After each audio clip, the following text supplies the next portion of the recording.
Hey guys, welcome back to Top 5. If you love true crime stories, murder cases, and unsolved mysteries, then Top 5 is your channel.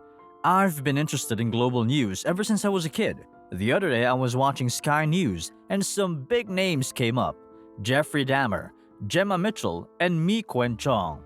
In our previous video, we talked about Jeffrey Dahmer, the true story of Jeffrey Dahmer, the serial killer who captivated America. So I'm sure most of you are now familiar with the story of this guy and the crimes he committed.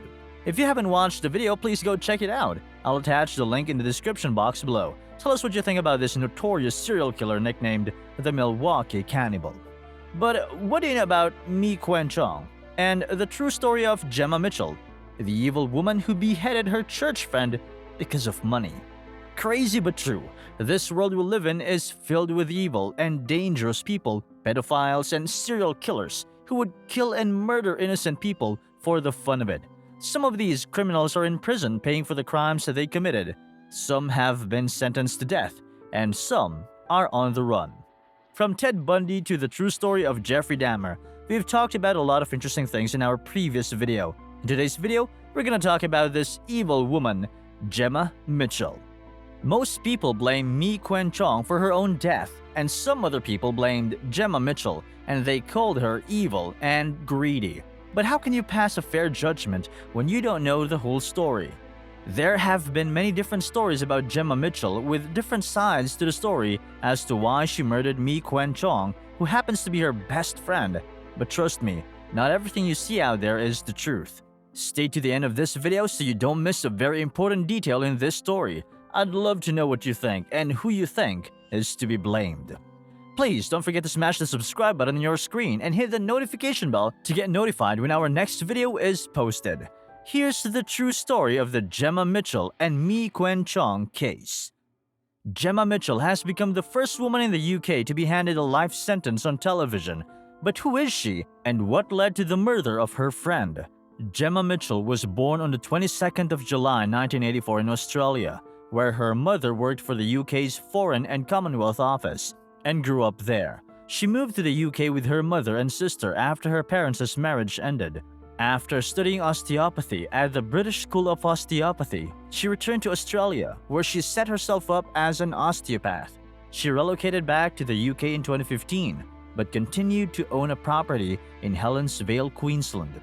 After moving back to the UK, Mitchell was unemployed as she was not registered with the General Osteopathic Council and could therefore not practice in the UK. Mitchell shared a house with her mother, who was retired, and her sister in Willesden, northwest London.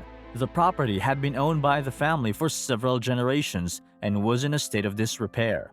In or around August 2020, Mitchell met Mee Kuen Chong, known as Deborah, at a church they both attended, and the two women, described as devout Christians, became friends. Chong, originally from Kuala Lumpur, Malaysia, had lived in London for 30 years. She was a widow who suffered from paranoid schizophrenia and was taking antipsychotic medication to manage the condition. And in this time, Mitchell and Miss Chong became close friends. Mitchell also acted as a spiritual healer for Miss Chong. However, the two friends had a falling out during Mitchell's house renovation process. Jemma Mitchell was in desperate need of money to renovate the property, and Miss Chong agreed to help out with £200,000, and the two exchanged numerous messages on the subject. But rather unfortunately, Chong changed her mind.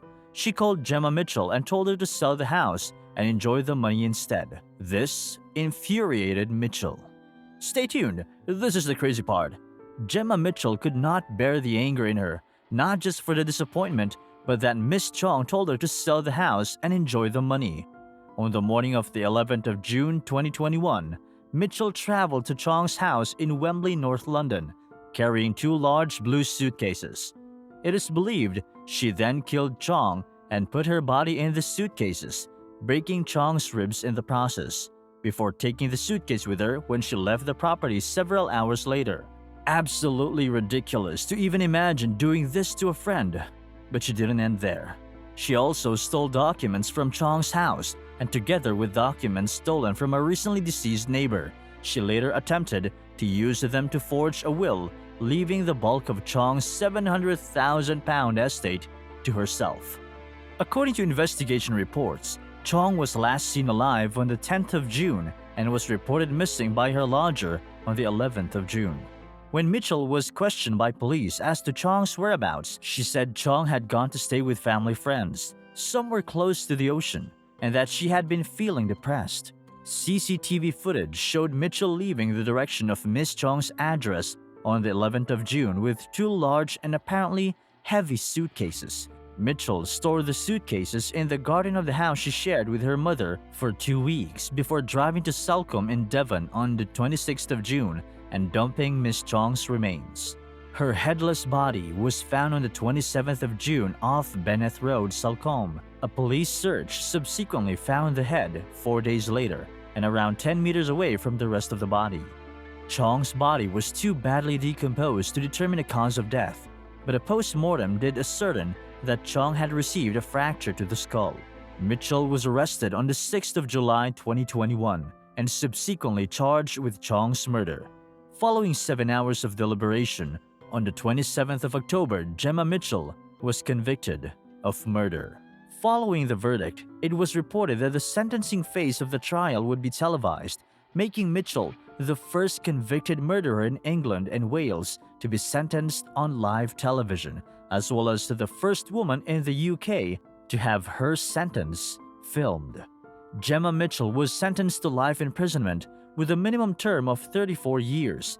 This means she will not be eligible for parole until the 10th of July 2055. On the day of her conviction, Detective Chief Inspector Jim Eastwood, who led the Metropolitan Police investigation into the case, said that Mitchell has never accepted responsibility for the murder, so there were some questions which remained unanswered. Why she kept her body for a fortnight? Why she decapitated her? Why she deposited her remains in Salcombe? And this brings us to the end of this video. If you find this content interesting, please give this video a thumbs up, and don't forget to drop your opinions on the comments section. What do you think happened in this case? Do you think Jemma Mitchell is innocent? Honestly, I don't think she is. And who do you think is to be blamed? I'll be reading your comments, and don't forget to spread love everywhere you go. See you next week, and stay safe.